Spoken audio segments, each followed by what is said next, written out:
What happened was true. すいません、私を弟子にしてください。突然この店を本物のラーメン屋にしたくなっちゃったんです。お願いします。このスープの作り方教えてください。ダメ。Stop. Stop.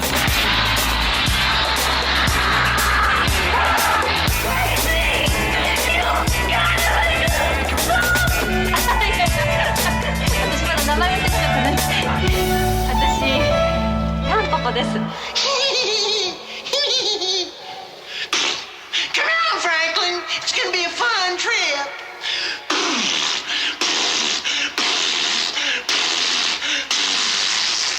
Hey everyone, welcome back to another episode of Sleazoids, the podcast where we go down the rabbit hole of 20th century genre fare, from the most influential canon classics to the trashiest exploitation films we can get our hands on, and invite you to tag along in helping us create a canon of sleaze.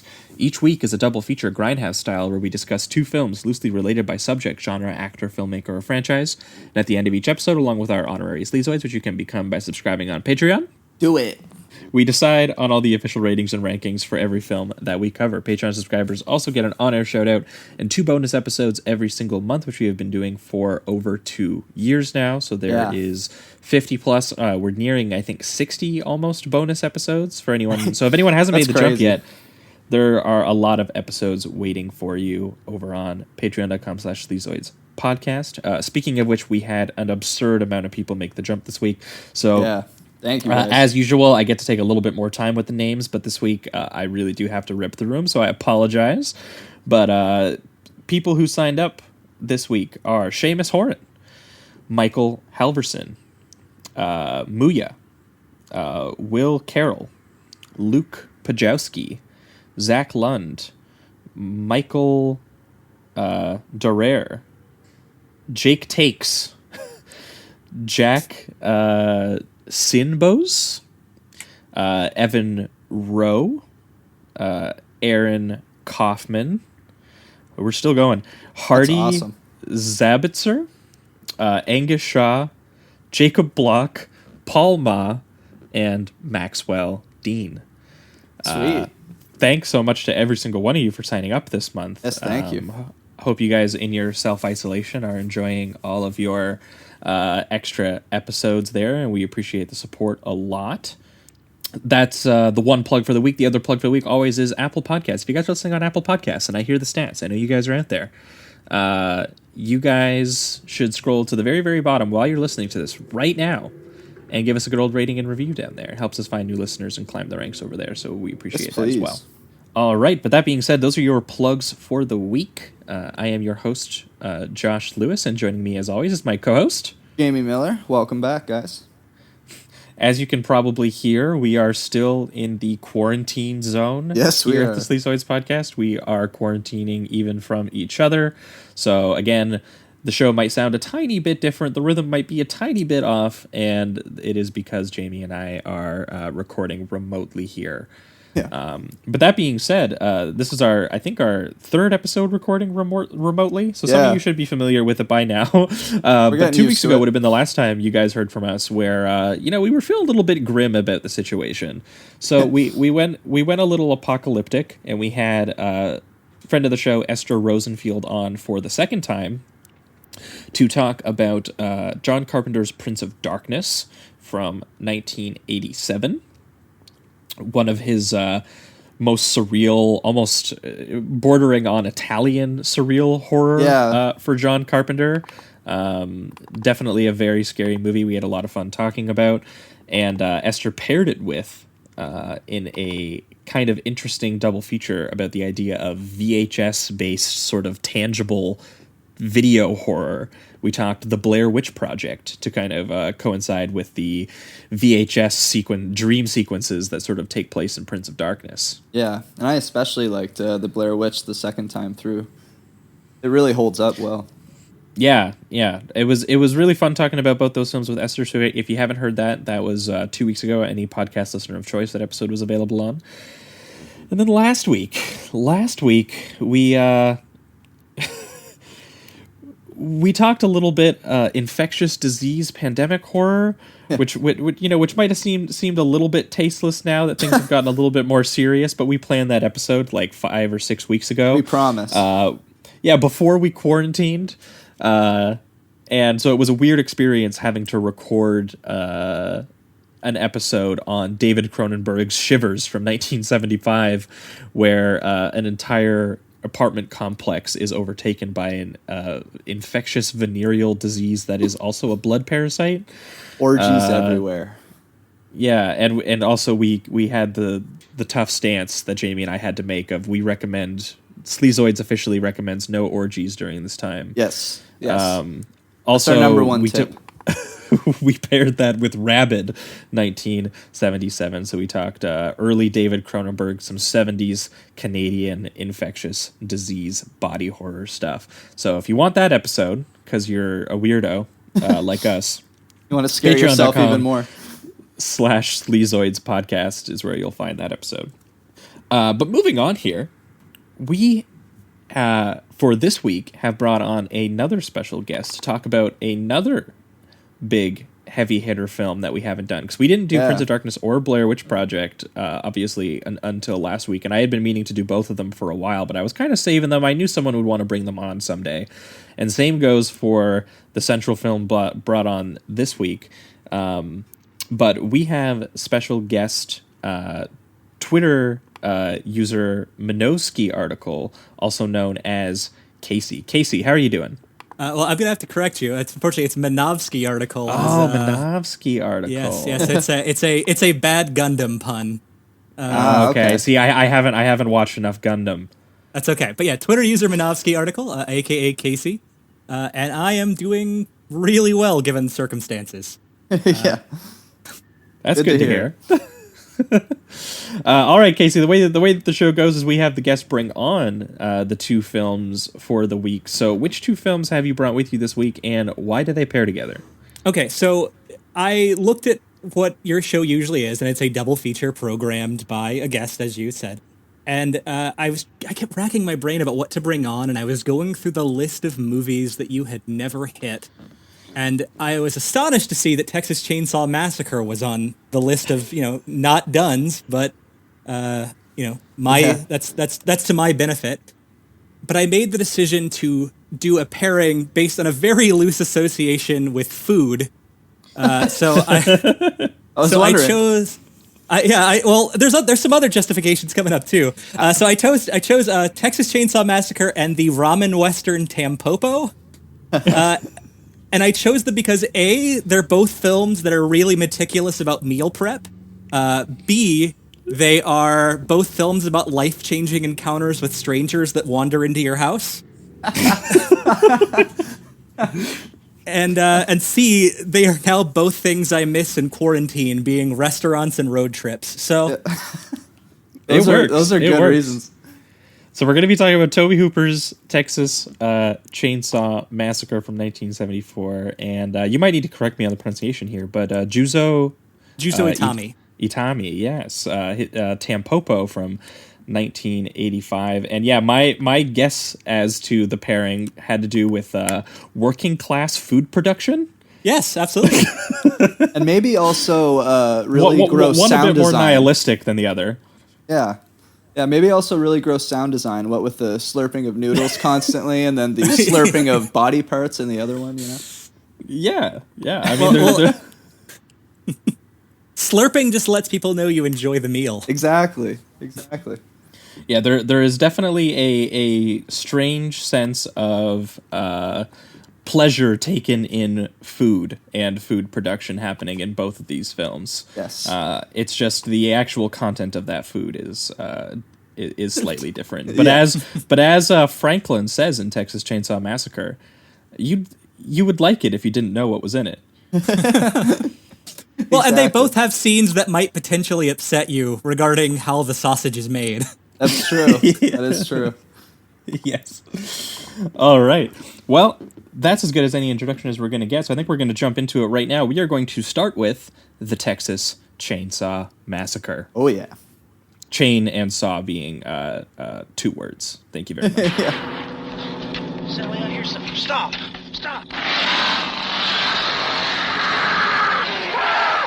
This is the movie that is just as real, just as close,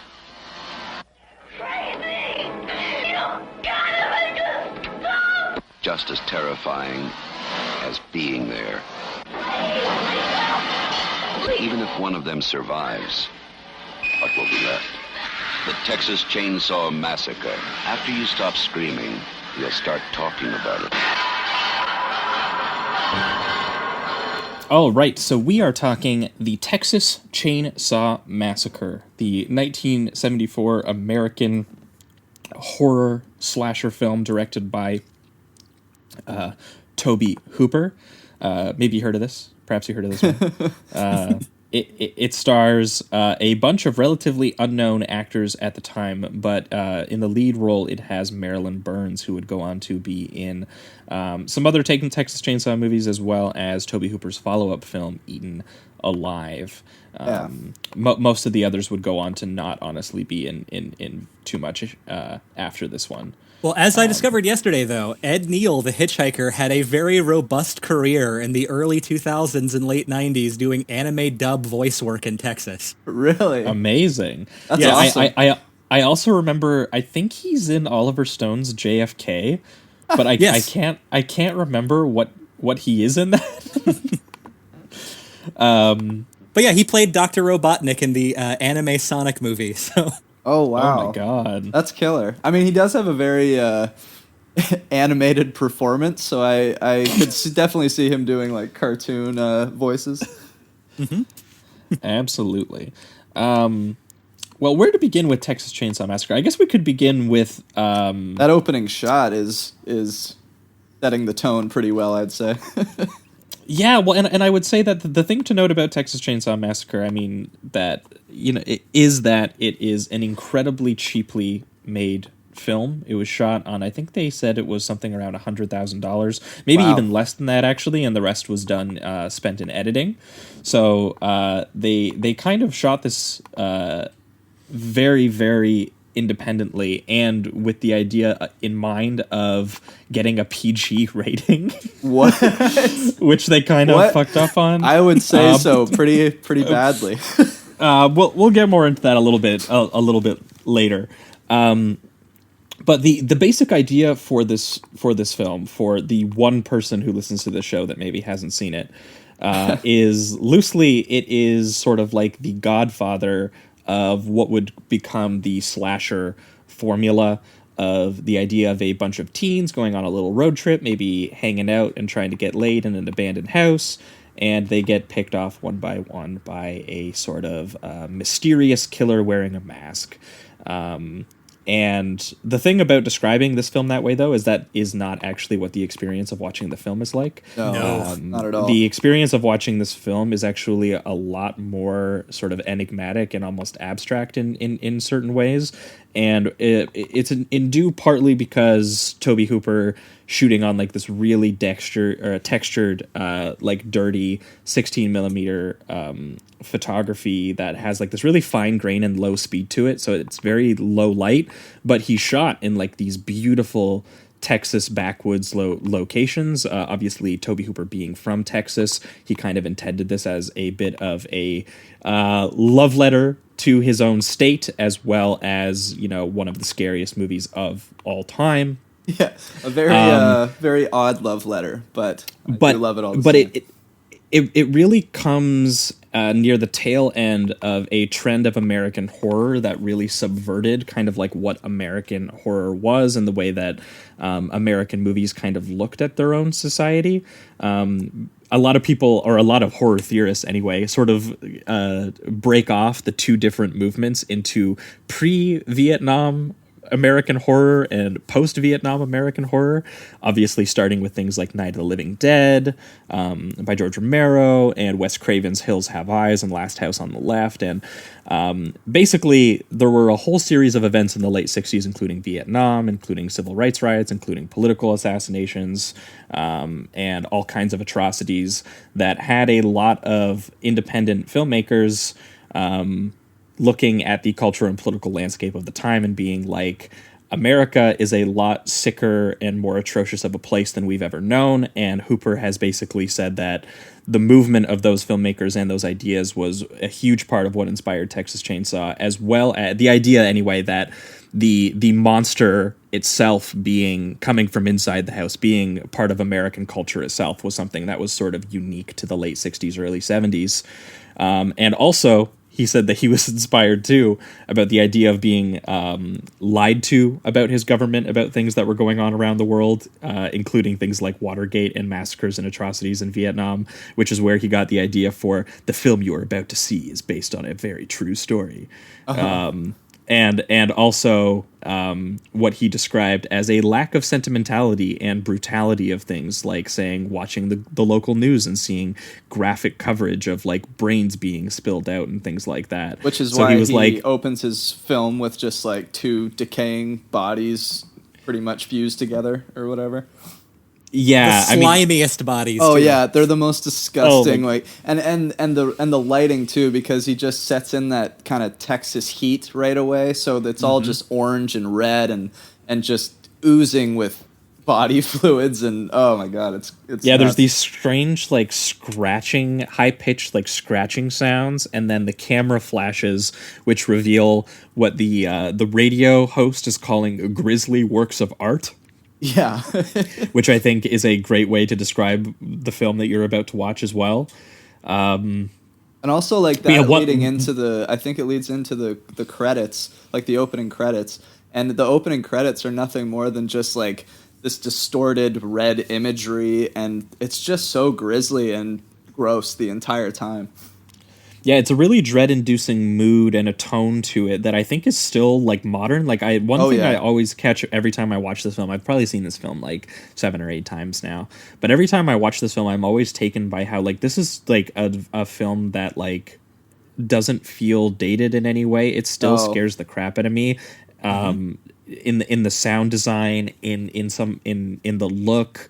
This movie also, and especially in some of the detail. This movie also has one of the only pop-up scares that's ever really worked on me, and worked on me again this time, which is that scene where they're going through the woods with Franklin. It's Kate and Franklin, I believe, and Leatherface just comes out of nowhere from the darkness and just starts to saw on Franklin. Oh no, it's Sally. It's Sally. It's Marilyn Burns' character. Oh, Sally. Sorry. And he starts to saw on Franklin, and the pop up and the close up on his mask and everything is fucking terrifying. It got my whole family when we were watching it. Oh, you watched it with the whole family? Yeah, the whole family. Wholesome time. Everyone sat around and was like, yeah, exactly. It's like one of my favorite lines in Texas Chainsaw 2. Yeah, Grandma is in Chainsaw Heaven. Chainsaw Heaven, baby. Well, and to that note, too, I'd like to point out one of my favorite aspects of this movie is how much of it takes place while the sun is up. Like, how much of this horror takes place under a clear blue sky. And I think that makes it infinitely more unsettling than if it was all set during nighttime. Yeah, absolutely. Like, one of the most intriguing shots to me is, like, just watching I can't remember his name. It's the first boyfriend that goes in and sees Leatherface for the first time. And this is when we're introduced to him as well.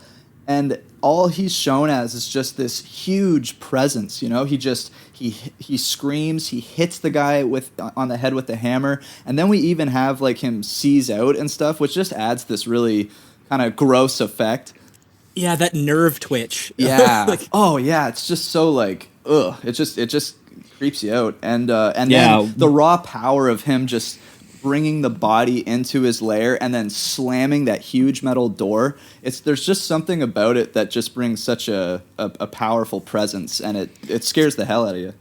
Well, and two, it does a really good job of setting up that just like a blank composition of a hallway with an open door at the end. Oh yeah, being like the scariest thing in the goddamn world for real. Because at any moment you know that Leatherface is just going to grab you, pull you in, slam that door, and all of a sudden it was there. You don't know what the fuck happened. You're gone. It's gone. Yeah. I think that the sequence from Kirk walking up to the house, like we had just discussed, with the slamming door, with just that visceral appearance, and then Pam following after, and that tracking shot where she's walking up to the house, and they're like, and it's like it's a little bit low, and of course you can see her, her backless dress and her short shorts, but it's also aimed up at the blue sky, which is barely cloudy. and it's just that ominous walk toward the home, and that wonderful shot where the camera goes under the swing set, which apparently Spielberg was so impressed by that he later asked the crew how they did it. And they said, "Oh, we literally just had 4 guys off camera lifting the swing set above the camera." So, oh, that's genius. But I think that sequence from Kirk to the point where Pam walks in and then tries to run back out and gets pulled back into the house by Leatherface. That's one of my favorite horror shots of all time, I think. Yes, that whole sequence, unbroken, is, in my mind, maybe the best horror sequence of all time.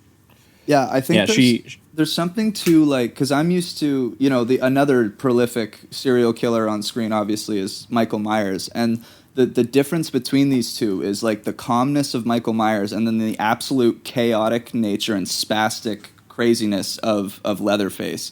And so when you see him run after her, and he's such a big man too, right? You're used to the walking serial killer, the one that he'll get to you, but if he doesn't, then whatever. But Leatherface is like, I'm going. I'm grabbing you. I'm using all of my force. I'm using, it's just, there's something very frightening about that. Well, and the way that he physically performs the character too, as like he has like this clumsiness of like a child or something, for sure. But again with the brute strength of like just obviously a total monster. So it's a really scary combination of like someone who's kind of like messily violent. Yeah. So doesn't have a lot of control. So when he grabs her and pulls her in while she's shrieking and then takes her down the stairs, puts her on the meat hook while she's screaming, and then starts chainsawing her boyfriend right in front of her. Yeah. And then a close-up of him, like, licking his lips behind his, like, skin mask. And Leatherface is a butcher, but also he is the most alive of all the slashers. He is pure meat and muscle.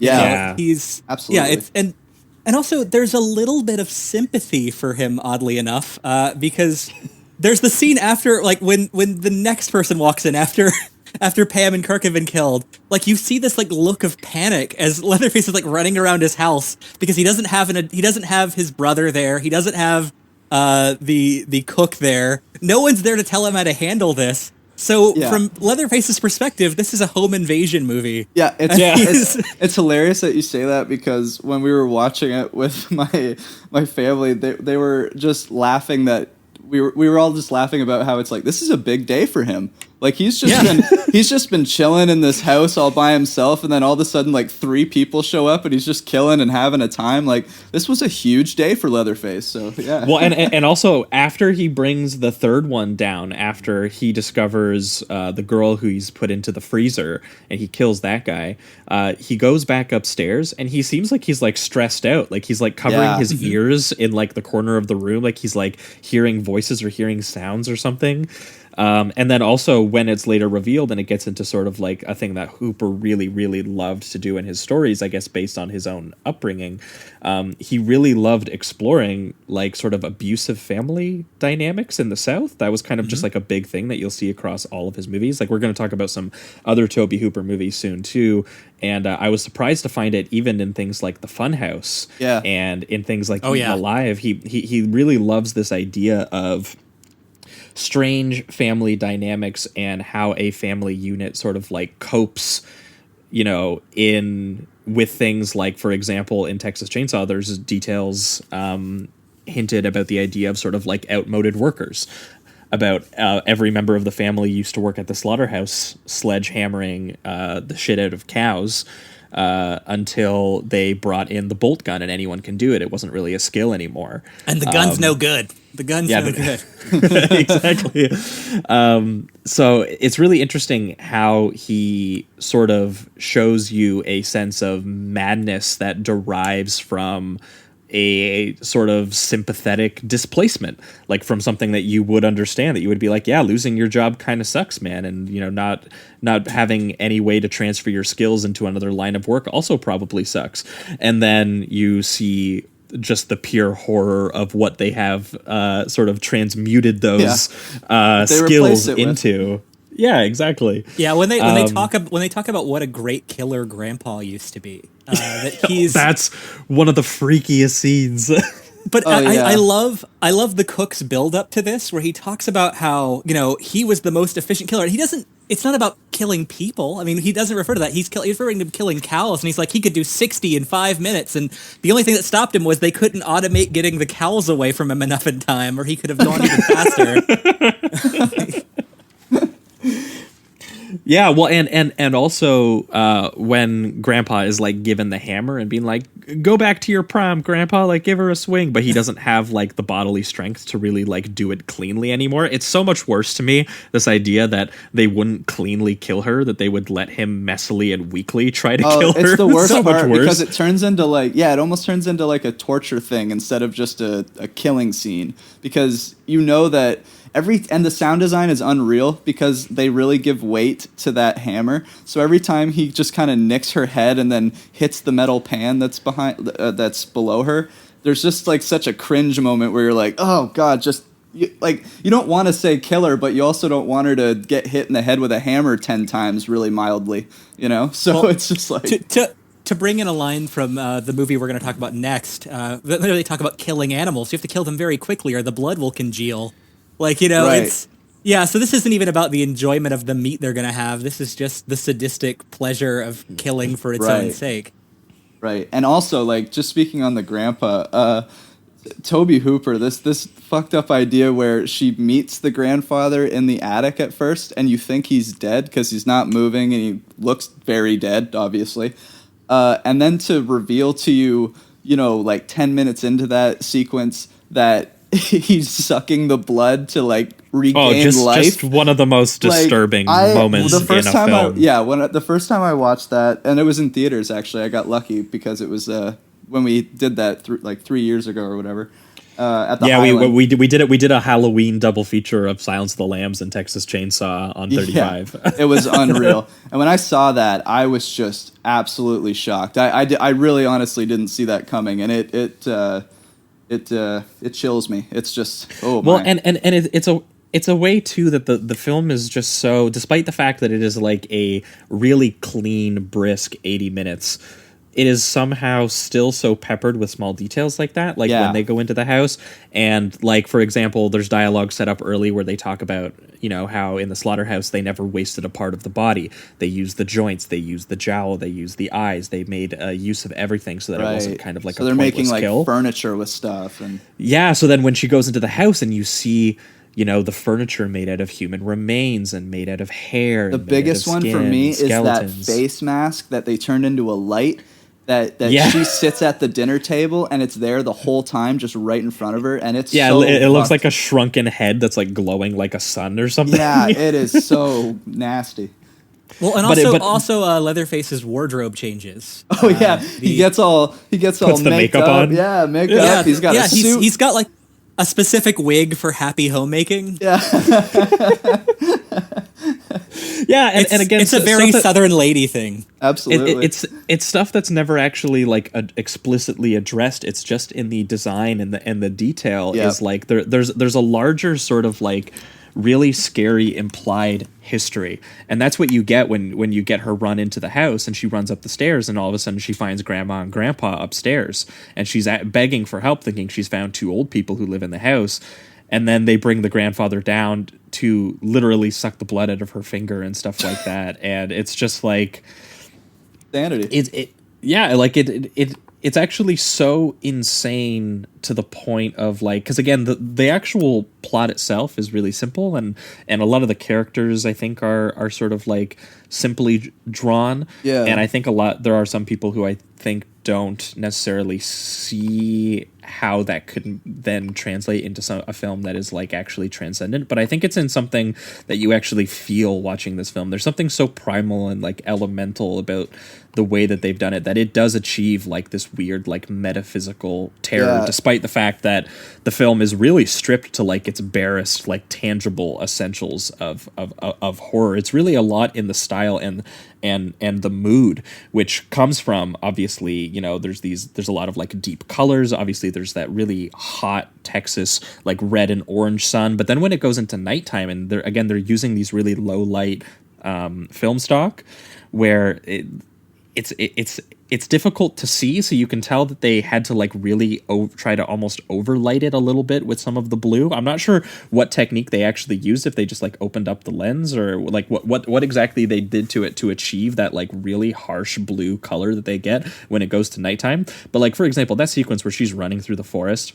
Oh my god! And which is the beginning of a 30-minute sequence of her just screaming nonstop, and the sound design there definitely helps in you feeling like you're trapped in some sort of like eternal hell void of some sort. Oh, for sure. But then you get like this really dark photography where her the only thing lit up really is her skin in blue, as she is being literally like cut and grabbed by like trees and like nature, and that gets you into like that elemental, like there's a shot of a full moon and then a shot of like branches literally like cutting her skin open, which apparently, like, by the way, they actually did cut her skin open, and she was like just literally bleeding on set. Apparently everybody hated Toby Hooper by the end of the film because everyone sustained some sort of injury. Well, she ended up working with him again, so that's good, I guess. Yeah, they said that they all forgave him when the movie ended up becoming like a massive success. How nice of them. Yes, I mean, they said the actual thing, but like, well, yeah, but well, that's just it. Is they said like after the rap party and after people had a few weeks distance from the project, yeah, people were like, all right, we're calmed down now. But like they said during the filming, which again, because it was so cheap and they didn't have a lot of time with the rental equipment, like they literally shot 16-hour days in like what is 100-degree Fahrenheit weather in Texas. Yeah. They didn't have multiple costumes for anyone, so like everyone had to do the full 16-hour days in the same like clothes. in the same shirt. And they said that no one even wanted to hang out with the dude who was playing Leatherface by the end because his shirt just smelled so bad. and just that energy of like really sweaty exasperation that sort of like infects the whole movie. It's like literally part of just like the filming conditions that they had. I mean, Marilyn Burns' costume was supposed to be so saturated with blood by the end of the movie that it had gone solid, so it was really stiff and difficult to move in. Holy shit! Yeah, and again, she's covered by the end, so. And a lot of it is stage blood, but they were also saying that she got cut open a lot during the tree running sequence, and that they actually also cut her during the sequence with the hammer and the knife when Grandpa's like sucking on her finger and stuff. That they actually cut her as well. So she was not having how did they a actually great time. Cut her with the knife and stuff? Do you know anything? That just seems like no. The trees thing seems like, oh, sorry, it was an environmental accident, my bad. The knife thing though is kind of like, yo, Toby, maybe you should be a little bit more responsible. Yeah, I don't know if it was an accident or if it was him doing a goddamn like Hitchcock Psycho thing where he's like, no, I have to use the knife, I have to scare the shit out of her. I don't know if like that was what was going on or not. It's kind of hard to say with productions. I mean, the chainsaw in some scenes was also real. So they didn't take the chain off at all. And they almost hit the cameraman at the end with his famous dance or whatever. Yeah. So like, holy shit. Yeah, which by the way, like again, the structure of this is that it kind of begins as a bunch of teens getting picked off in what would be like, like sort of like the original slasher formula. But the last half hour of this is like actually like just like a bizarre like it's nightmare hellscape. It's almost like a physical comedy. Like it's like this dark physical comedy at a certain point with not with the way that Sally's dealing with it, obviously, but the way that the family is just so constantly spastic. They're yelling at each other in these deep Southern accents and saying ridiculously stupid things and slapping each other around like they're the Three Stooges, but way darker. And yeah, it's just bizarre. The cook's delivery of "Look what your brother did to the door." Yeah, exactly. It makes you laugh. Yeah. It is. It's very funny. But see, that's what I was talking about when I talked about sort of like this perverse, like unhinged twist on like the American Family unit, on like this sort of like. Again, it's just like an abusive father and a two sons relationship, but like the actual actions that they do are so horrifying that you're kind of stuck in this middle ground of like, these guys are like actually pretty funny, and like you almost kind of, I wouldn't say necessarily you find them likable people, but like you definitely sympathize a little bit. And then, you know, their desperation followed by a knowledge of tools and a complete lack of humanity all stripped down into like this really like blunted, vicious violence, which like almost I think takes on like a, because it's again so low budget and so blunted and so to the point, it does take on like a bit of like this snuff quality to it, which I find like really scary. And especially because there really isn't like a whole lot of gore to it. It's just, but it's still really viscerally unpleasant to watch, which by the way was what I was referring to when they said that the Tobe Hooper actually aimed for a PG rating. And by aiming for a PG rating, what he means is that he put in like the least amount of gore possible, he thought. But and also all the images that are implied are just so much worse than like showing them. I think that's what he didn't count on. Yeah. I have a brief personal story about that particular topic, and it goes into this, and that is that when I was a kid, and this is also how I became obsessed with this movie, my parents, well, mainly my aunts and my grandmother would let me watch like whatever slasher movie I wanted. Like I was 7 or 8 and I'd already seen all the Elm Streets and, you know, Friday the 13th and Chucky's and all that. And so my dad's friend had recorded from HBO Transformers the Animated Movie. And when that movie ended, Texas Chainsaw Massacre would come on, and you'd get the John Larroquette narration. And I remember vividly any adult within earshot of that narration would run into the room and rip the VHS out of the... I just kept wondering, like, what is this forbidden movie I'm not allowed to see? And years later, I ended up at a mall haunted house, which was like a haunted house you'd walk through like abandoned shops in a mall that they'd set up all these tableaus in. And one of them, everything goes dark, and the John Larroquette narration started off. And I was so much more afraid because I didn't know what this was than I would have been if it hadn't been given this forbidden quality. And I go through all this just to say that when I finally saw it, I realized that both the body count and the viscerally upsetting deaths are way higher in Transformers the Animated Movie than they are in Texas Chainsaw Massacre. Like the implied violence of Texas Chainsaw is so much worse in the memories of all the adults around you that saw it and were like, you can't watch this. But what they don't tell you and what they don't really remember is just that it's viscerally everything else about the movie that makes it as upsetting and horrible as they can recall. Yeah. I mean, talking about the infamous meat hook scene, I mean, they go through such pains to show Pam's backless dress so that you can see her back. And there's all these scenes that focus on the back, but when he goes to put her on the meat hook, and like talking to my parents about, like, oh yeah, God, I remember it looked like he put her right on a meat hook. It was the worst thing I've ever seen. But when you watch the movie, there's this 1 second insert of her back, and then she's on the hook. But they don't ever actually show the hook penetrate her. No. And it's so much more upsetting because your brain filled the gap.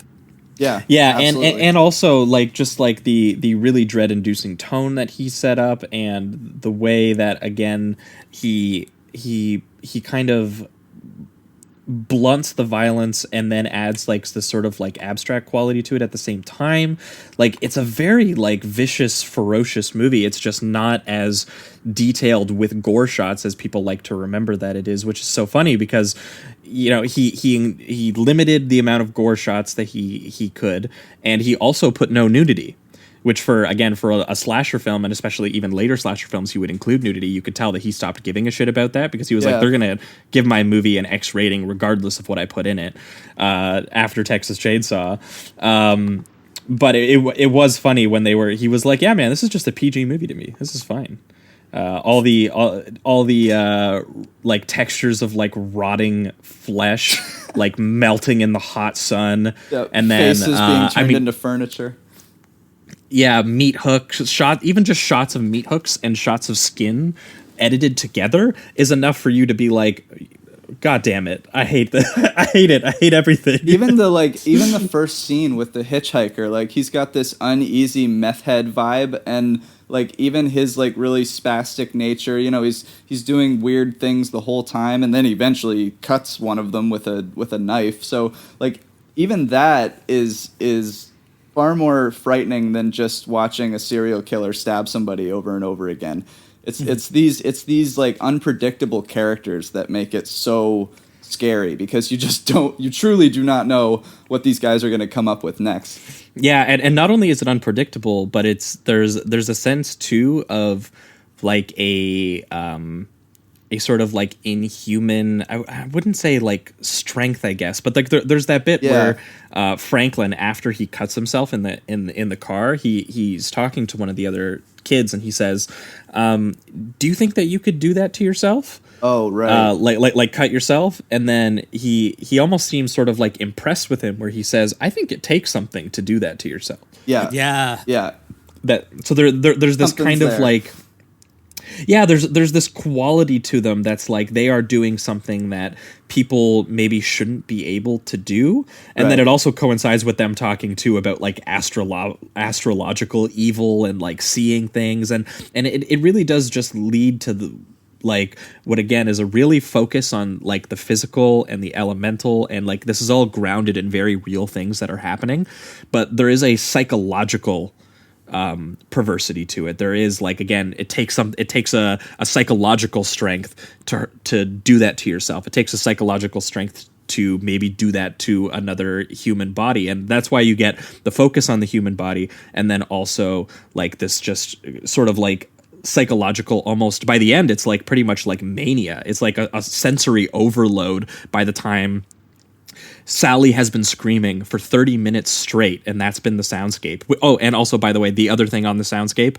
they did not have the money for a score, so they literally just recorded a bunch of sounds inside the slaughterhouse that they filmed. So that's why it's so like metallic and just kind of it reminded me of just like industrial sounds, basically. Yes, so every sound you hear in the soundscape that's not like a sort of like the scary free music sounds that they got are sounds that cows would hear inside a slaughterhouse, which was the idea for the soundscape. And then it also further reminds you of just like the idea of like metal and rust and all that, you know, coming into contact with meat and like these people who are trapped. Like there's a lot of focus on like that chicken in the cage and cows being led to the slaughter. Like these characters are being shoved into like a meat grinder, and this is like a really beautiful, like hellish depiction of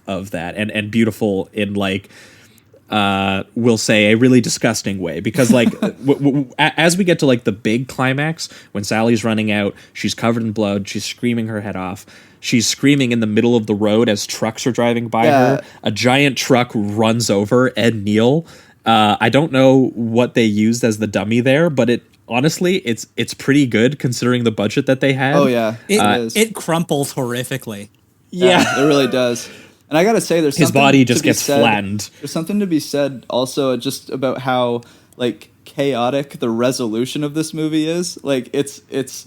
Oh, there is no resolution. This is a movie that doesn't end. No, for sure. I mean, I'm just saying, I guess more for like Sally's character, the one protagonist that we have that has gone through this from beginning to end, and she does escape. Right.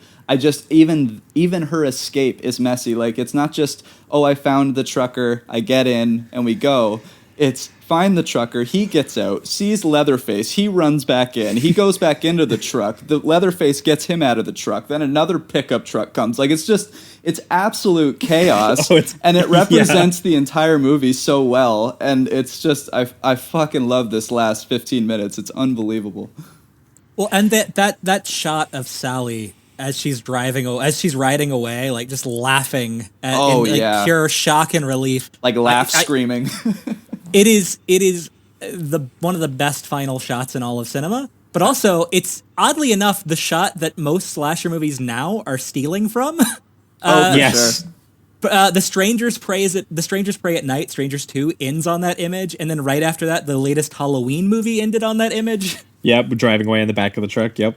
And then I think I love the fact that even the movie itself, like it doesn't like it shows Sally screaming, and then even the last shot has to be the chaotic nature of Leatherface, and so it never feels like it. Like, and this is where I totally agree with you. It never feels like it ends in that way, because it still ends with him being as spastic as he was at the beginning, and they're just going to kill people. Plus, we see the trucker. He doesn't get back into his truck, so it's like, what happened to that guy? Is that guy just about to? Is that guy about to go to dinner now? I think it's pivotal that the chainsaw is still revving at the fade to black. Oh yeah, absolutely. Yeah, because just hearing her cathartic, like maniacal scream laughs covered in blood in the back of the vehicle, and then you get what is like this genuinely beautiful, like orange lens flare shot of Leatherface doing like a chainsaw ballet that almost looks like the shot compositionally could be from like Terrence Malick's like Badlands or something, but it's Leatherface like whipping a chainsaw around above his head, and again it's just a way that a chainsaw would never be used. It's not practical. Right. It is literally just an expression of like a unhinged state of mind and like a feeling. It is expressing something beyond what is physically happening, which is why again I think that the power of this movie is in sort of like a metaphysical quality, something that's much scarier, something implied beyond the body. Like something I remember too, like when they're in the dinner scene and they're doing all their kind of like chaotic shit they're doing with their family, he constantly goes back to Sally and does these really hard cuts and close-ups to her face that are just so these extreme close-ups. Yeah, they're so disorienting and just crazy. The one that's on the blood capillaries in her eyes. Yes. Like God. Like that is almost like an experimental image shot. Yeah, for sure. Of like expressing how like deep that terror is going into her at that point, that it is being exposed in like veins in her eyes basically. And it's such a memento mori. It's such a reminder that you as the audience are meat. Yes. Yeah. Makes you feel very, very mortal. Yeah, well, and that ending too, it really echoes the and like again that feeling of vulnerability, of being the psychological terror of realizing that to someone else you are a piece of meat that means nothing. Yeah, there is like the tagline on the poster, I keep forgetting what it was. It was like, who will survive and what will be left of them. Yes, and it's that what will be left of them that's so important, because that is really what you're left feeling when you leave this. When it cuts to black, you are left with the exact same feeling that Sally is meant to have as a character, as you as an audience member, which is, what the fuck just happened? What did any of that mean? Does my brain still work? Yeah. And like, to me, that is unbelievable horror. Like that is, again, what's also scary is someone chasing you with a chainsaw. What's also scary is a chainsaw piercing flesh, getting, sort of like the bodily harm that's happening. But there's also this sense of this exists. This thing is out there. There's nothing you can really do about it, except now you know it exists. It feels like a movie that like loses grip on its sanity as it goes on, and it just ends in a complete void of terror. And you're just like, that's it. And then that's it. It doesn't give you anything else after that. It's just like, this is a thing that happened. This is a thing that's out there. Yeah. Good luck. And even the credits, like the credits themselves don't have like really much of a score. So even that, you're not left with anything to grab onto. It's just the chaotic dance of Leatherface and then credits, and you're left with like, what the fuck was that craziness?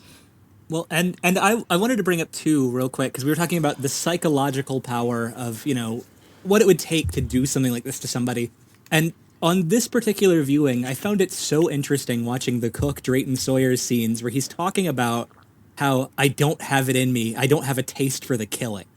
Like he's perfectly fine letting someone else do it, and he's perfectly fine cooking the results of it. But he himself can't do it, and it ties so much into just this concept of food in both films, of like what we're willing to eat as long as we're not the ones who pull the trigger on the air gun or swing the hammer. Yeah, I mean, he says his exact line, I think, is, "I just can't take no pleasure in the killing anymore." Yeah.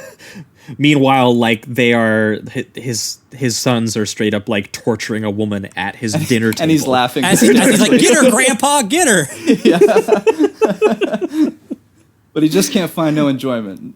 Yeah, which by the way, I forgot to mention one thing too before we enter the reductive rating round here. One thing one of my favorite like sort of like pure style moments in this is when she first escapes Leatherface and she runs out of the house, she jumps through the window, she makes it to the gas station, and there is this moment of like relief where she's like, holy shit, I've made it away. I've made it back to the normal guy that we spoke to at the gas station.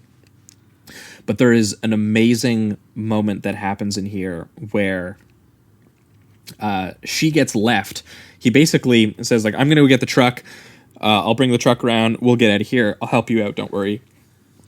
But he leaves through the gas station door, and he leaves the door open. And the composition shot is almost the exact same composition as the shot when the guy looks into the house, and he sees all the way down the hallway, and you see the open doorway at the very end, which is where he eventually gets pulled in, and the slam happens. So it's the exact same shot as that, but it's this very naturally lit interior, and then outside it is that crazy blue lighting of the nighttime. But there's one distinction here. She looks over to the left, and she looks at the barbecue filled with meat. And it's just like this deep, hellish, like red glow. Yeah. And she's basically stuck. And it sits with her just sitting here, thinking that she's have some sort of relief. But then this tone just gets back in where she's sitting there. She looks to her left. She's looking at meat cooking in hell. She looks to the right. There's this empty doorway that we are trained now, due to the visual vocabulary, to be scared of, with like this blue void lighting. And Leatherface, and it holds on her. Yeah, and so it holds on her looking back and forth between those two things for like 30 seconds. Yep. And then, obviously, that's when he comes back and picks her up and takes her back to the house. Beats her with a broom for a little while. Well, and once again, just like the reassuring nature of everything happening during the daytime, even in this scene, like the soundtrack is just the soothing song of crickets. Yeah, and the country tune, which I went up and looked up what the country tune is, and the lyrics are all about what sounds like from the point of view of a child scared of an abusive father who's an alcoholic. And the line that it ends on in the chorus goes, "Uh-oh, looks like daddy's sick again." Followed by him poking at her in her meat sack. Oh, man. Holy hell. So, yeah, again, there's this extended family history that this has gone on for generations. And, again, the sort of implied history of this whole thing, that it's been happening for decades and it's going to keep happening, really gives this movie a feeling like it doesn't actually really begin or end. Yeah, it's just, absolutely, you noticed it and it brutalized you, and then that's it. That's the story. It's going to continue to do so to others. Before we get to that reductive rating round, I wanted to comment on one thing, because I've listened to a lot of stuff about Texas Chainsaw, and so I wanted to come briefly in defense of the character of Franklin. Oh, sweet! You know what's funny? I was actually going to ask about Franklin, so continue. So, just watching this movie over and over, it becomes more clear, because I think the perception of Franklin is that he is he's an obnoxious character. But given the circumstances he is in, his attitude throughout the movie makes absolute sense. Oh yeah, he is wheelchair bound in a time and place that is in no way accessible to him. It is sweltering heat. He's the only person there that is not in a couple. Yeah, and he like even toward the end, he's just completely left alone repeatedly. He's also, like, in my opinion, now, I think, because when I was watching it, my mom kept saying, like, oh, wow, he's kind of annoying.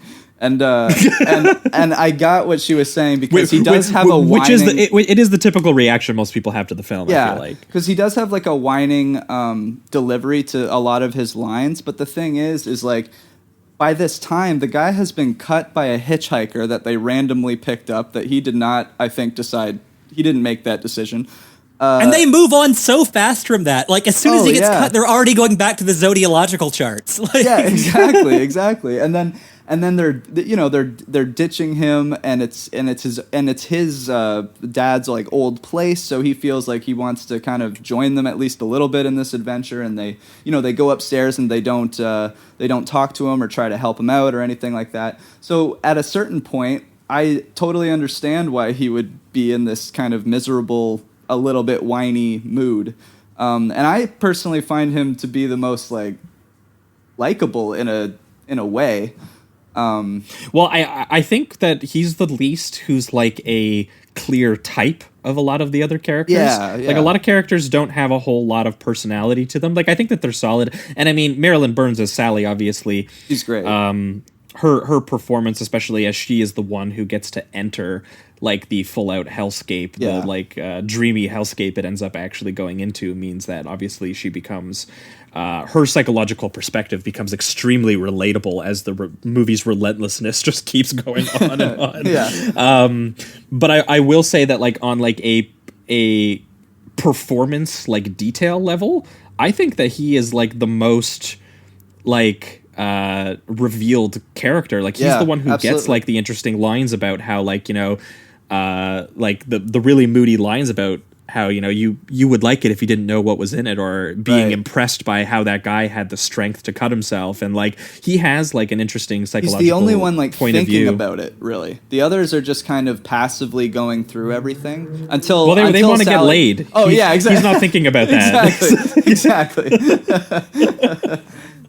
But yeah, for sure.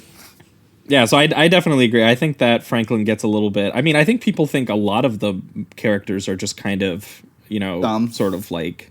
Yeah, I think that they think that they're just like annoying. Even Sally trying to like run alone, and Franklin's being like, "No, you shouldn't go alone. We should stay." Yeah. Yeah, because that's when you're doesn't end up working out for him anyway. No, but. It doesn't. But yeah, because him getting chainsawed in the gut in the middle of the forest, blood squirting all over Leatherface mask.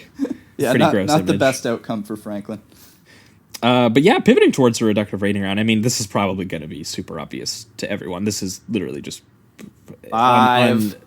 On certain days, this is just like a top 5 of all time. Yeah, this for me, not just in the horror genre, just in general in all films. Friend of the show Rick Kane, when I mentioned that we were going to be doing Texas Chainsaw Massacre, went as far as to say, and I kind of agree with him, that it might just be the most important independently made American film. Mm-hmm. In terms of like setting out both a vision of style. I think a lot of people have been inspired by this stylistically, and then also you know, its cultural influence in basically birthing what we now know as the formula for every slasher film. There's been remake after remake of this thing too, so they won't stop. Yeah, never.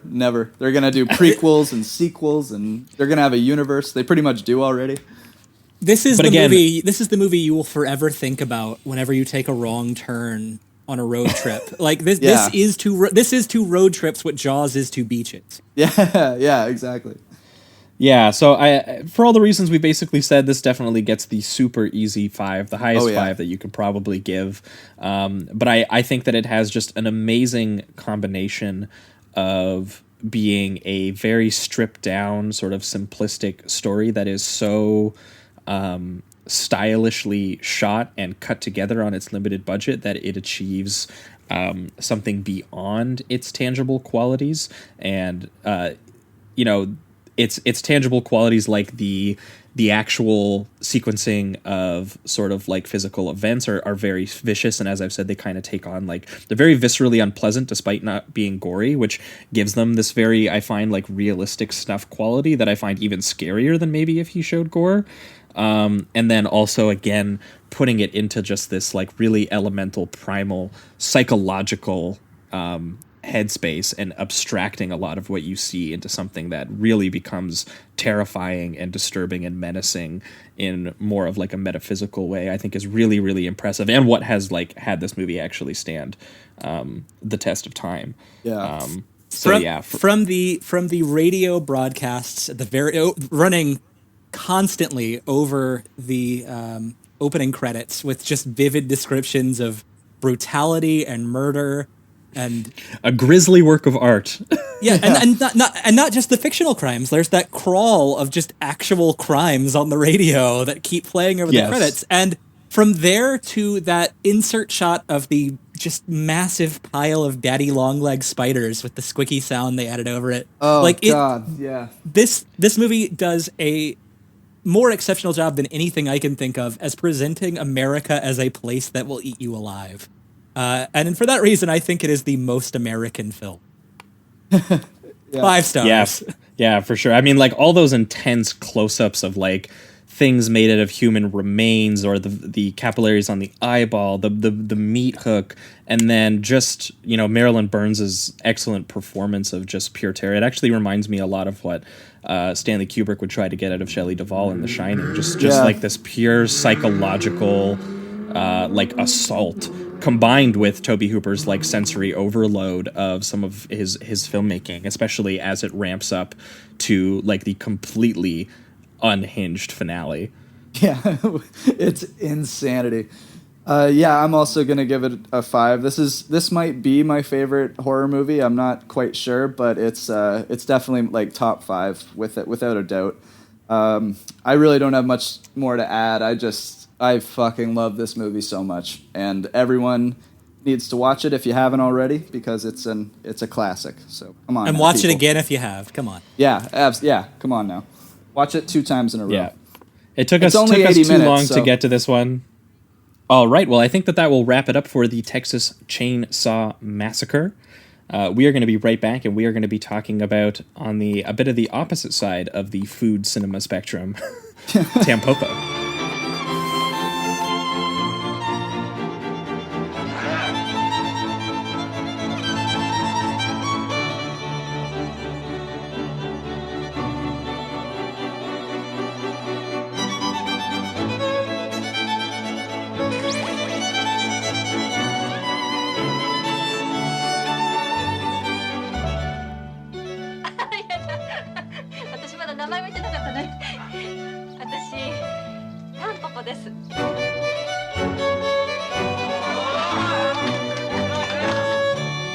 All right, we are back, and we are talking Tampopo, the 1985 Japanese comedy film written and directed by Juzo Itami, and starring a bunch of well-known Japanese actors, such as Yamakaze, this is Yamazaki, not Yamakaze. Stomu Yamazaki. From Kurosawa's like High and Low, and I think he was also in Redbeard too, right? I haven't seen that one in a long time. But also it has a very young Ken Watanabe, and it also has Koji Yakusho from Cure, which was great to see him again, because I don't think I've seen him since he was in some other Kiyoshi Kurosawa films like Tokyo Sonata as well, but I think last time I saw him was 13 Assassins, maybe, by Takashi Miike. Okay. Yeah, this was his feature film debut. Wow. Oh, wow. What a debut. Before this, he'd really only been in like Jidaigeki TV dramas and like period pieces. And Ken Watanabe was so unknown at the time that in Juzo Itami's shooting diary, where he goes over every member of the cast, all he says about Ken Watanabe is he once played an Incan in a play version of Pizarro. Wow. Which is so amazing, because obviously impressive. Watanabe would go on to be one of the sort of like main American production Japanese character actors that people just seem to always go to. Which is you will find him in Chris Nolan movies and in Godzilla movies and Transformers movies even. Yeah. Which is ironically the fate of the film itself, as Nobuko Miyamoto, who plays the title character Tampopo, she has remarked this movie was way more popular overseas than it ever was in Japan. Really? Oh, okay. Yeah, that honestly, I kind of understand why, and part of that I will say is that because like it does feel very steeped in obviously like Japanese food culture. Yeah, that's why I'm actually curious as to why that would be the case. Because do you know what? The film language is not remotely, I think, as Japanese as it, because it is. I mean, he literally called it himself a ramen western, which was a play on words for spaghetti western. Okay, they would call it like that's what they would call Italian westerns. Where do you think, like, because what this movie obviously has like a main plot, a main storyline, main characters, all that. But what it also does is kind of diverge into like these really small subplot, kind of almost sketches, it seems. Yes. And so I was curious as to like that. To me, didn't seem overly Western. That seemed. You don't think so? Pretty, that reminded me a lot that, of Monty like, Python and like what we were just talking about with like the Zucker brothers and stuff like that. Well, sure, like but I would say it's a little bit. It's like right. So that's what I think. I think this is a combination of like Western and sketch comedy. Oh, okay. Which to me is like what the visual language and what like the actual sort of cinematic language that it's regarding. I mean, like it even has a guy come open the film by coming up and saying, "Oh, you're at the movies too," and like it opens up as like this metatextual thing, sort of like about the joy of movies and watching movies. This is very clearly a movie that is shot with a sense of what feels like American Western film tropes and stuff like that. Oh, and yeah. I mean, European as well. But like that's definitely like when the main guy gets off his truck with his cowboy hat and goes into a bar and, you know, gets into like a fist fight in the bar over honor and stuff. Like that is something I think that unless you're a Japanese audience familiar with a Sergio Leone film or familiar with a Howard Hawks film, like you're not going to relate to the visual language as much as, you know, people who did nothing but absorb Westerns for 40 years are going to. Like American critics loved this film more than anybody else in the world, I think. I can't really speak to all that, but I can say that Itami himself is a voracious consumer of Westerns. Yes. There's a few places that touches in beyond the obvious, but it's like if you watch the behind the scenes featurettes, he's constantly telling the actors to act more like they're in a Western. Like he's telling Nobuko Miyamoto, like at one point he's like, put your hands on your hips, you know, like a schoolmarm in a Western. Or when you're walking away, I want this to feel like the movie Shane. Yeah, so like that's what I mean. Like this movie is operating on people who would be familiar more with the movie Shane in terms of like the actual character and visual language of what's happening. It's just the actual cultural specificity of what's happening is still very Japanese. Okay, I guess that's what I was gonna say. Is that like that stuff? I totally get what you're saying. It's just when it comes to certain things like the structure of it and all that, that did seem slightly more experimental than I was expecting. And also when it gets to really bizarre things like the couple that pretty much has sex with food. And I will say, I watched this one with my family as well, and I think I think that I had way more discomfort watching this than I did watching Texas Chainsaw with them, because when they start swapping the eggs and shit, and like the crab gyration or whatever you want to call it, oh my god, I was just like, hey mom, thanks for being beside me while we're watching this movie together. It's just that is bizarre and surreal, you know. The food sex is it's definitely the one reason I can't recommend this to just anybody to watch with your family, and the fact that that's how you first did this is incredible to me. Like I read the synopsis and I was just like, oh, okay, it says comedy under the genre, no like weird sci-fi or thriller. I'm so like, okay, so it's not really going to take a turn. So it's a comedy. It's about it's about a ramen noodle restaurant who's down on her luck. I mean, I can watch this with my family, and then all of a sudden, boom, they're having sex with squids. Well, and we should point out that this movie is structured like vignettes. So there is the main story of the woman trying to run a successful ramen restaurant with the help of a trucker cowboy who's going to teach her the ways of ramen. But yes, Koji Yakusho, the man who would eventually become a legendary international success in movies like Shall We Dance. His first big film role is that he is playing a white-suited Yakuza who loves to indulge in food sex with his mistress. and so you get these like ludicrous scenes of like him putting a live crayfish on her belly to make it twitch and jump around while she laughs like she's being tickled. And they're so much more bizarre than like anything else going on in the film. So it's just... and then swap egg yolks in between their mouths several while times. Making out. Like that shot lasts for like 3 full minutes. The story of the egg yolk behind the scenes is kind of amazing. They had hired a food stylist named Seiko Ogawa, and at the time, food stylists were not a huge role in the film industry. To her knowledge, there were no food stylists in Japanese film up to that point. And she had to go and experiment with every kind of yolk to see what would be the firmest yolk she could find. And she, according to her, and she's laughing while she's talking about it, Juzo Itami and Nobuko Miyamoto, because they were a married team. The main actress in this and the director were married. To her knowledge, they had gone back home and practiced different yolks together to make sure this worked. And she said, so we found one with the firmness that would not break unless she bit into it. And nice. The nice thing I can say is, at least from all the Film Diary stuff, and again, I'm referring to the Film Diary, it's on the Criterion Blu-ray. It is this 90-minute thing directed and narrated by Juzo Itami himself that goes over almost everything in the movie. Wow. Wow. And it's one of the most comprehensive featurettes I've seen. But at the very least, it looks like all the food sex scenes were kept very light. So like you can see the actor and actress laughing a lot together.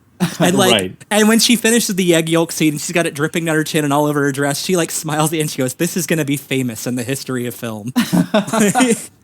Nice. Well, and the thing too about it though is that even when it's not like the thing that's distressing, I think, like when you get to like those moments, and maybe distressing is not necessarily the right word, but the thing that's like impactful and engaging about the food sex stuff is that like the other scenes are also sensually filmed in general, because again, he has such a love of like these old movies, these old melodramatic movies, so everything is very sincere. And then there is a sense of like, this is a movie about the pleasure and the genuine love of food. So like the actual food itself is shot very sensually, even when there's nothing like sexual happening. Like it's not with the Yakuza sex freak. But like even there's just a stuff romanticism to it still, yeah. Exactly. I mean, especially in that first scene after we get past the Yakuza is watching the movies and talking about how a film is a kaleidoscope of life, and then he gets really upset at the one dude who's crinkling his bag of chips during the movie. He's like, if this movie fucking starts and you're crinkling that bag of chips, like I will kill you. But meanwhile, he's got a full course feast set up in front of his movie scene. In the front row, yeah.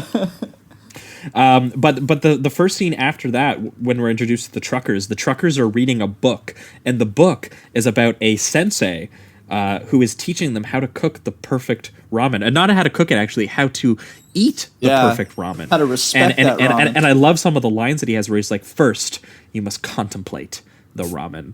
You must observe the entire bowl, the simmering, the pork, the aroma. You need to show it affection. And then my personal favorite line that he says, I want you to quietly apologize to the pork for tucking it away and telling it until we meet again. Yeah. And while you're eating the noodles, never take your eyes off the pork. Always watch it, contemplating it. Right, so there's this idea of like ramen as like a religious ritual, something that like connects us and is worthy of like a greater respect, and like that stuff feels very steeped in like the specific culture. But again, the way that he actually films this stuff is just like at one point there's like a montage that is like just a clear ripoff of like Rocky, like a Rocky training montage as they're learning how to cook the perfect ramen. And I mean, that to me summarizes too what is so fun and engaging about this film is that something so lighthearted as like, I want to create the perfect ramen. I want to open up a shop that sells the best ramen in town. So we need to learn every aspect of the ramen, and I need to train it the way that like you would show like a gun shooter teaching like a young kid how to fire his gun and become the best gunslinger in town. Right. She's going to cook the best roll of ramen, and it's just adorable. It's very quaint, it's kind of silly, but in a way that's very knowing and very fun. And yeah, watching just like this the little lady like doing exercise routines, but like between giant pots of boiling water of noodles. Yeah. And she's like moving one to the other side, and there's filling this whole up the idea cups as much as she can, or as fast as she can. Right. Yeah, and then there's this whole idea too of like there's this whole idea of like the space of the shop, the craft of it, the movement, the communication. And so there's this really interesting thing where like when he's teaching her lessons about it, they're at one point they're doing like corporate espionage and they're going to like other ramen shops to like see, take individual pieces from what the other ramen shops are like doing well. And some are much better than others. Yeah, it becomes like ramen gang wars almost. Like they're infiltrating every restaurant. One of my favorite scenes is when she uses one of the chef's pride in his ramen to get her to tell her the recipe. So she's like, well, these noodles don't seem very soft. So how many times did you put it through? And then he reveals that he put it through 3 times. And she's like, no, I put it through the same time this many times. And I just love that she like tricks him into telling her through his own pride. Now there is a little bit of a question of like, is there ethics involved in the ramen noodle war? Stealing people's recipes. Yeah, in the gang war here, is there ethics? Because she definitely does go to a number of restaurants and kind of jack some of the recipes. But I mean, I don't know. It's all played really really playfully and nice and lovable. It's really tongue in cheek, and in that way that like again it's very structured as like kind of like almost like a Western heist situation at that point, like very very, very lighthearted and fun in that way. And again, it has a very focused, like, again, a much less nihilistic, much more fun vision of what working class food production looks like. I would take Japan's vision of that over Hooper's in like which one do I want to live in, I guess. Yeah, for sure. This one has like a very soft, like egalitarian view of like food as something that like binds us together. Yeah. That it's like another religion, it's another language, it's something that we all communicate through. That food is like a universal language, I think is like kind of like the overall idea of the film, which is then something that speaks to how this actually did itself as a film speak to so many audiences outside of Japan. The fact that it wasn't a massive success in Japan, but maybe was elsewhere, I think is very, very interesting into how he's communicating his ideas and how he's getting that across. I mean, I was actually reading a lot of old reviews when the film came out, because I think it was released eventually in 1987 in the United States, and American critics fucking loved this film. Roger Ebert like masterpieced it. Oh, wow.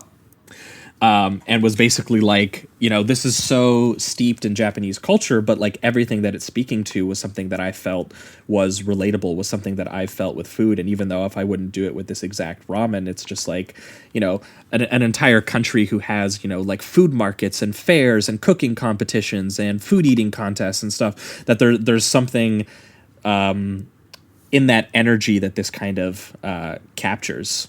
I wanted to go back quite a bit to talk about the scene with the ramen master at the beginning, because I think that gets to the thesis, one of the theses of the entire film, and that is that, so during that scene, it's not so much that is an expected cultural way. In fact, one of the food stylist jokes about that in her part of the commentary, where it's like, nobody eats ramen this way. We all know that ramen we all know that ramen is a common food for common people.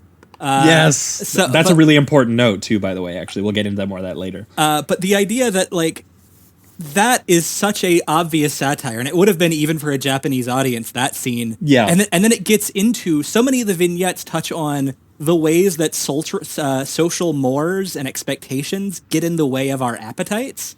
Yes, yeah. So that food and sexuality and all that stuff, those are essential appetites that go back to, at least in a Tommy's viewpoint, that long final credit sequence over a child breastfeeding, like these are just primal appetites that we're denying ourselves by creating all of these absurd social expectations around. Really perverse way to end the movie, I gotta say though. The first meal. It lingers for a very long time. Yeah, and it closes up until it ends. But one long zoom. One long zoom. But there are so many vignettes. Like the first vignette it's the first time that we cuts away from Tampopo's story, and I love, by the way, that all the cutaways are introduced by a character walking in or out of the frame, and the camera choosing to follow them instead for a little bit. Yeah. Right. I love that, because it does have a very freewheeling, like episodic sketches, all connected by food and pleasure in movies and all of that. Like, but what's interesting is that we just did sketch comedy recently. We did a double feature of Monty Python The Meaning of Life, and we did the Zucker Brothers Kentucky Fried Movie. And something about this is that there is so much grace in the way that the vignettes are stitched together.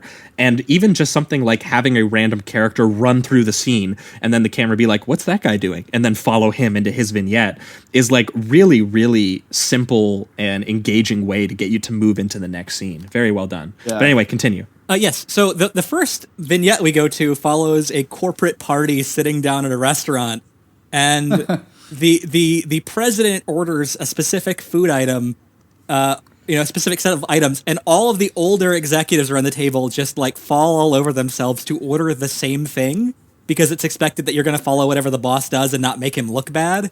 And then the youngest person there, who either doesn't understand the expectation or does not care, turns out to be this amazing gourmet who comprehensively understands French cuisine and deeply embarrasses all of the old men at the table who don't know anything about food.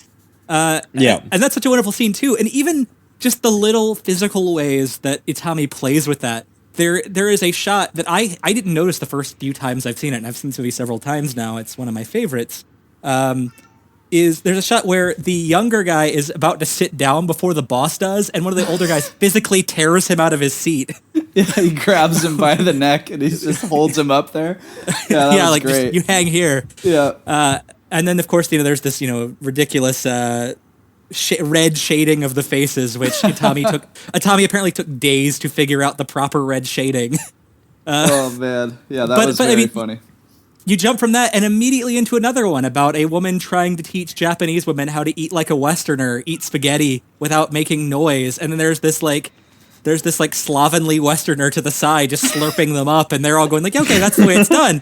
But again, like, that's Itami playing, because a understanding of Japanese culture is that, especially with ramen and things, if you're enjoying the meal, especially with noodles, you're audibly slurping the shit out of it. Yeah, you're slurping it. So it's really funny to see them play with that and go like, okay, but Westerners expect you to be quiet. It's like, no, I guess they don't. Like, it's just do what you will.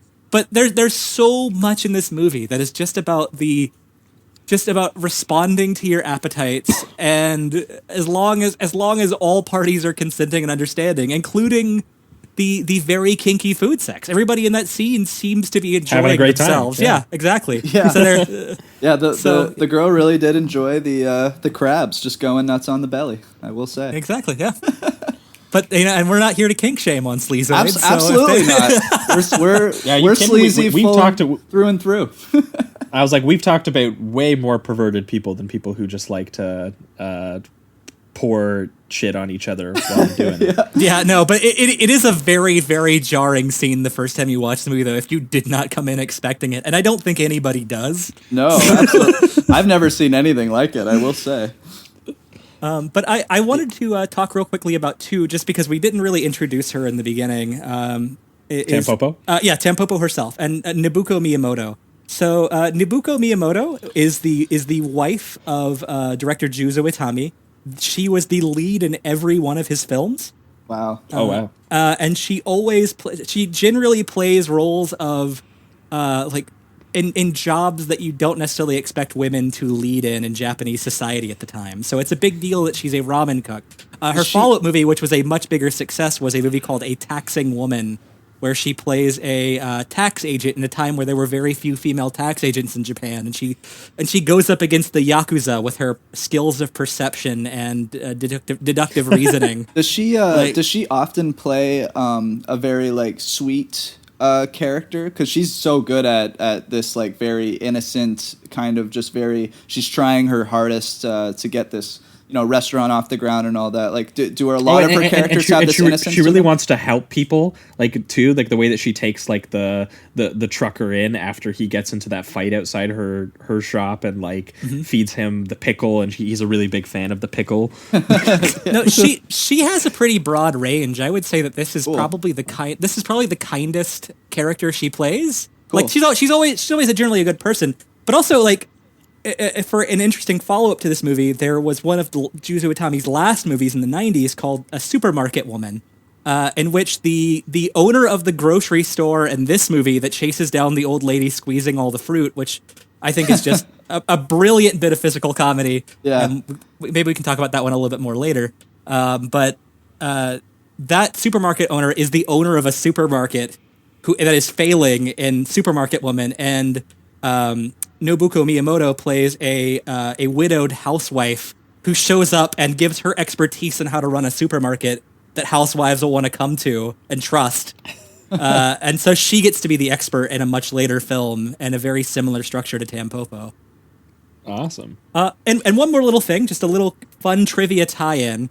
Itami and Miyamoto appear acting together in Kiyoshi Kurosawa's 1989 horror movie Sweet Home, which a lot of people might know for the Capcom video game Sweet Home, which was the game that the director of Sweet Home, the video game, decided to create Resident Evil as a sort of takeoff. So Sweet Home is the foundation of the survival horror genre as we know it, and the Sweet Home video game was produced by Juzo Itami. That's fucking unreal. All right. I have to watch that. I've just been adding I've been quiet because I've been adding 4 movies to my watch list as you've been speaking right now. And I love Resident Evil. And all of Itami's movies are currently on the Criterion channel. Excellent. Oh, okay. Well, shit. I have that. I have no excuse now, and I have so much free time. I've been ripping through so much Criterion channel lately. But yeah, if you like crime movies with a hint of comedy, Taxing Woman is really fun. Well, I mean, I just like clearly Itami in general has a command and a knowledge of genre film in general, because the way that he moves between genre stuff that he does here, at one point, obviously there's a lot of Western stuff. There is a lot of Howard Hawks and John Ford stuff in just the cowboy hat, the walking into a bar, the overall story of two sort of traveling outsiders wandering into a town and changing the lives of the community inside the town is the basic structure of every fucking Western you'll ever see. Yeah. Especially him leaving afterwards. And it ends on this beautiful my work here is done. Right. I've made the town better. It has there's this really sentimental song to it. There's even a moment, an amazing shot that I screen capped and posted on Twitter of him wearing his cowboy hat in the bathtub, which is a lot of shots you'll see of John Wayne or Dean Martin and stuff like that. But then also there's a little bit of at one point there's a full martial arts fight. At one point there's full out melodrama. There's physical comedy gags. There's pure dark comedy with the scene with the mother who's dying preparing a final meal for her family. One of the best sketches. I laughed my ass off at the father who's he's rushing home because his wife is on her deathbed, and then he's like, can you cook one more time?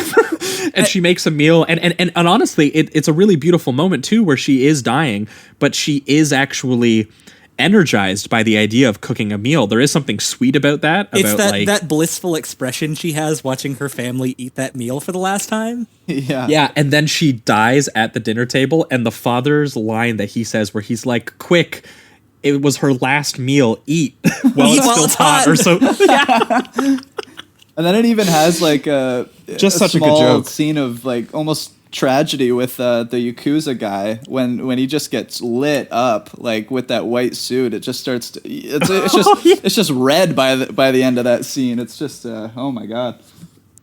Yeah, well, and when he's lying on the ground, he's covered in blood. The rain is coming down. They're both crying. The rain is pouring into his open eyes, and Yakusho the goat just takes it.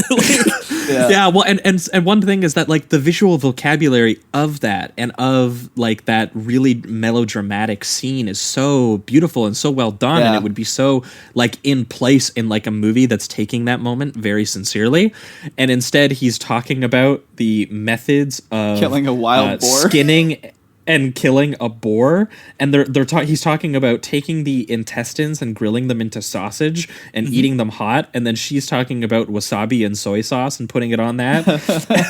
And this is one of the, a very tragic end to a gangster movie or something. This is the end of it's the end of Carlito's Way with Al Pacino looking up at the sky dying, but instead imagine he was talking about ice cream, food prep.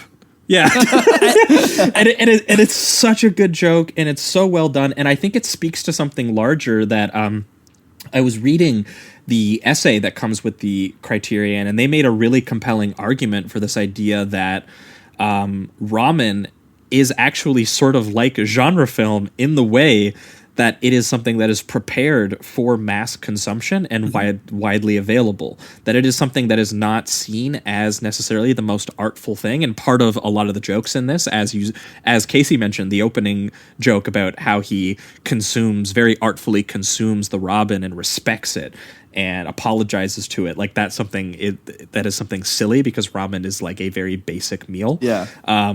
But there is something in that individual artists can take genre and can take the basic ingredients of genre and really turn them into something special and meaningful and greater. And so it was awesome to read this. There's an entire essay, if you guys pick up the Criterion copy, on basically this idea of ramen and genre film combined as something that connects us, that it's designed to be consumed and enjoyed and widely available but to everyone, but can be made into something special by an artist that knows what they're doing. And when you realize that this entire film has been someone collecting all of these individual parts to make the best bowl of ramen, that's kind of what he's doing with the film as well. So there's something interesting happening there. One of the most important exchanges in the entire movie is when they go to the really shady ramen guy's restaurant, and Tampopo has an argument with him. And they're kind of calling out like the ways that he's cut corners and that he's not making great ramen. And the shady, angry guy goes, "You amateurs would never understand ramen the way I understand it." And she responds, "All people who eat ramen are amateurs." So and it's not meant as a put down. It's meant as if your thing is so great, then no matter what your palate is, you will find something to appreciate in that. And that's true of food as it is with genre film, as it is with any kind of art. Yeah, no, I think that like is what kind of took the movie over the edge for me. Like I was having a lot of fun with individual vignettes and stuff, but realizing that there was really like this connective theme of the pleasure of food, of movies, of things that we just sort of instinctually enjoy. And having a very sort of like egalitarian vision of that, of it should be available to everyone. No one should be ashamed of what they like, as long as everyone is obviously a consenting party, which the movie goes through great pains to express that we should be exploring things that we are passionate about. And that's what I feel really comes across in his films. It really is just like a celebration of not just taste buds, but like the craft that goes into that and the way that we communicate with each other through it. And it sounds a little silly to be maybe getting that deep into the film, but I think that it's all there sort of in the implied way that this is all constructed and put together. Yeah, I also like excuse me. I also liked just this is a little side thing, but the son who's getting bullied throughout the entire thing. At the end, played by Itami and Miyamoto's actual son. Oh, really? Oh, that's awesome! Holy shit! But I love that he's getting bullied the entire time, and then one scene he just takes on all three of them, and then the next scene they're all friends. I just thought that was kind of funny and a little adorable. Well, and it mirrors Piskin and the trucker getting into a fist fight and also becoming friends, and then respecting each other. Yeah. Which, by the way, a massive Western trope. The idea of two guys who kind of are suspicious of each other getting into a fight. They're fighting at the edge of town, even. Yeah. It was the silhouette. Two guys under respecting the each other based on their combat skills and through macho physical contact is exactly what you'll find in so many old Westerns. That's how me and Josh became friends. So. Yep. We just growled at each other. Yeah. Couple. And then they just and as they were icing their wounds, they hit record. And that's so right. It became the first episode of Sleazoids. Yeah. Now we gotta get some food going in the mix. Yes, for sure. All right, well, pivoting towards the reductive rating around here, this one gets like a really solid, almost a high 4 for me, I think. I had a real good time with this film. I mean, it was definitely something watching it for the first time. I'd heard about it a lot, and I'd even heard some of the, people be like, you won't be prepared for certain scenes, and they were right. I was not prepared for certain especially scenes with that were your going on in family. this. Yeah, well, I'm glad I watched it solo. I'll be honest. Yeah. That must have been a very interesting experience. It was pretty funny, but I will say the first time we were like, "Whoa, this is different for family viewing." Yeah, but I think that for all the reasons that we've mostly already said, but I think ultimately as like just an expression of pure, specifically like unabashed pleasure, is what really sent this over the top and what really connects all the vignettes together. I mean, like whether you're disobeying the social etiquette of your boss or of what constitutes proper sound while you're eating, like every level of this is just designed to be like, if you're enjoying something and everyone else around you is enjoying something, like you should be able to enjoy it in the way that you want to. You should be able to, there's this idea of like, again, a egalitarian vision of food as some sort of universal language or religion that I think like really gets captured in all of these different vignettes, and especially I think doing it in such like a lighthearted romantic comedy style I think really helps send that message home. Yeah. One of my absolute favorite sketches that we didn't get a chance to get to is the dude who he loves food so much it's literally going to kill him. Where he sits down and he orders the food with the bone in it, the ramen with the bone, even though he's not allowed to have it, and he literally swallows, and they have to stick a vacuum down his throat to try to like pull it out. Like it's such a funny, like almost Monty Python-ish physical gag moment. There's a hilarious detail in that, by the way, which is that the much younger mistress keeps coming in and bringing him in, and she always lists all of the foods he can't have, but in such a way that sort of suggests that he should have them. And then she always goes, and she always leaves and goes, anyway, I'm going to the bank. And it happens in more than one scene. Yeah. Well, yeah, that's one thing I love, too, is that he actually comes back and he's in the last scene of the film ordering at Tampopo's restaurant when it finally opens. And he sits down and is one of the few people who orders, and she says, now look, he can only have plain noodles. And I was like, dude, this guy loves ramen so much, he is going to kill himself eating ramen. Yeah, and you know that because she goes into every restaurant and warns them that this has happened several times. Yeah. Again, it's just a pure expression of this guy's passion and enjoyment, and like I think that is like a strangely beautiful thing. And just like that kid with the note from his mom and the carrot around his neck that says, please do not feed him anything but natural foods. Who are we to deny him those pleasures if that is what he chooses and if he understands what he's getting into? Give that kid ice cream. Give him that ice cream, bro. And again, also how it fits into that guy's gonna die for food. The baby, and then it ends on the baby eating his first meal from his mother's breast, and then it also involves a lot of sex. So this is literally like life, sex, and death through the expression of pleasure and food and movies. And I gotta say, hey man, I like food, I like movies, and also I've subconsciously made a bowl of ramen after I watched this film later that day. So. I have watched this movie twice in the last month to prepare for this, and I've seen it many times before. But I have realized you can never watch this movie hungry. So we have gone out of our way to make ramen before watching this, so that I wouldn't feel the pull to do it later or during. We were watching it right before dinner, and we mucked that dinner. I will say that. I gotta say, we don't get many movies on this show that make you feel all nice and warm inside. So I do really appreciate that you brought this one on. And somehow paired it with Texas Chainsaw and somehow Massacre. paired it with the most like grisly horror movie ever made. So well done there. Mad respect. I'm gonna give it a 4 out of 5. This was I just felt just warm and cuddly inside afterwards, and I had a great time. And even with the bizarre sex scenes that I had to watch with my family, still had a wonderful time. So yeah, 4 out of 5 for me. Okay. Well, before I get to my rating real quick, I wanted to say one more thing that directly ties this to Texas Chainsaw Massacre, which is that there is a scene in this movie that I've watched it with several different people, and even more than the food sex, the scene that visibly makes some people uncomfortable, there is a soft-shelled turtle that is killed on screen and prepared for a meal. And I've watched some people squirm through that to the point where, like, I started telling people, like, okay, even I don't necessarily tell them about the egg coming up. I just tell them, like, hey, a turtle is killed on camera.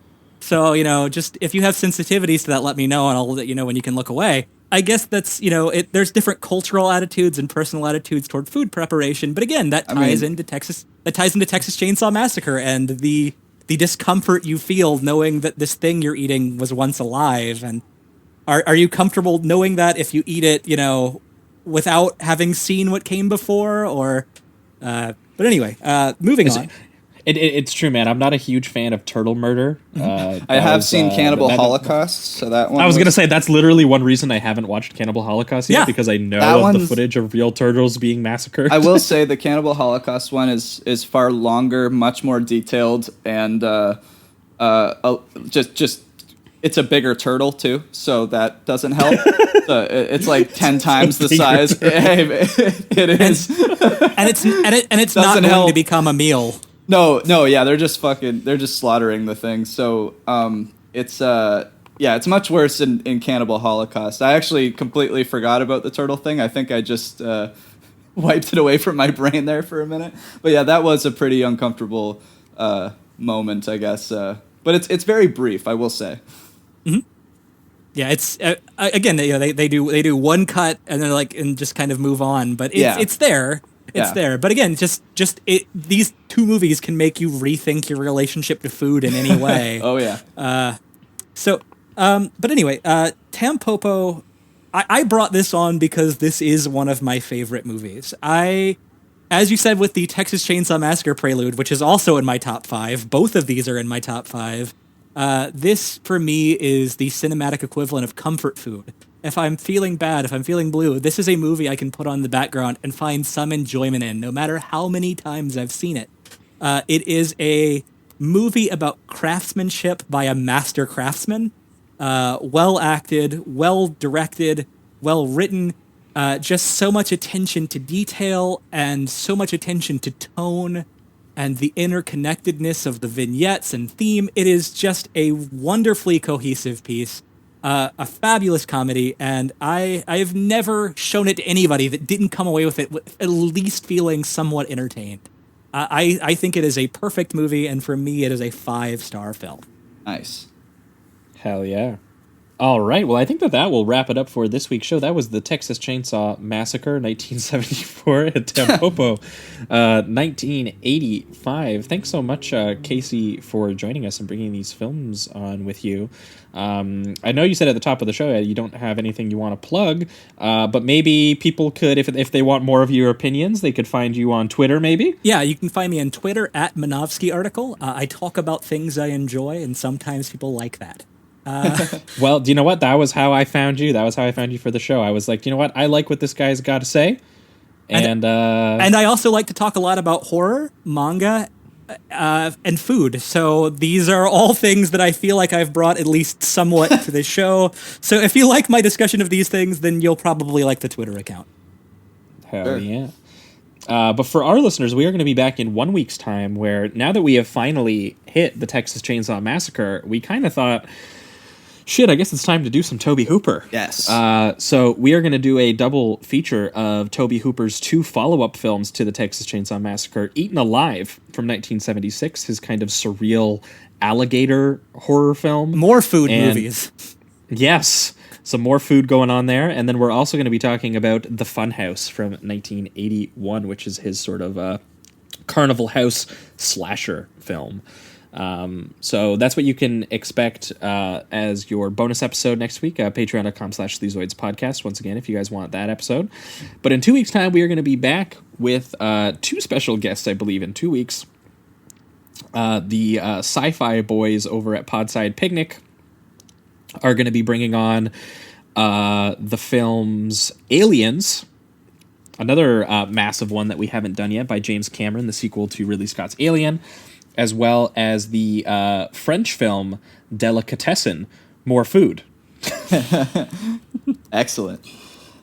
So that's what you guys can expect there. I think it's actually funny that they're bringing on Delicatessen because it's by Jean-Pierre Jeunet, who I think he's the guy who did Alien Resurrection, which is like the really inful Alien movie that people don't that's seem to correct. like very much. Nice. Yeah. Is that the one where they imply that what's her? I can't even remember her character's name for some reason. Ripley. Is that the one where they imply that Ripley has sex with the aliens? I can't remember, dude. I haven't recall. seen that one. I haven't seen that one in a long time. All I remember about that one is I think it has something to do with there's like a clone version of her or something, or I can't. Something to do with they clone her. Yeah, there's some That's weird shit that goes on. I also remember that it has Winona Ryder, Brad Dourif, and Ron Perlman in it in like supporting roles. Hell yeah! Oh man. Yeah, there is a direct line from Amelie to Alien Resurrection. I think that's great. So either way, that is what we are going to be talking about in 2 weeks' time for all the free listeners there. But yeah, anyway, I think that'll wrap it up for everything this week. Thanks so much for tuning in, and keep it sleazy. Keep it sleazy.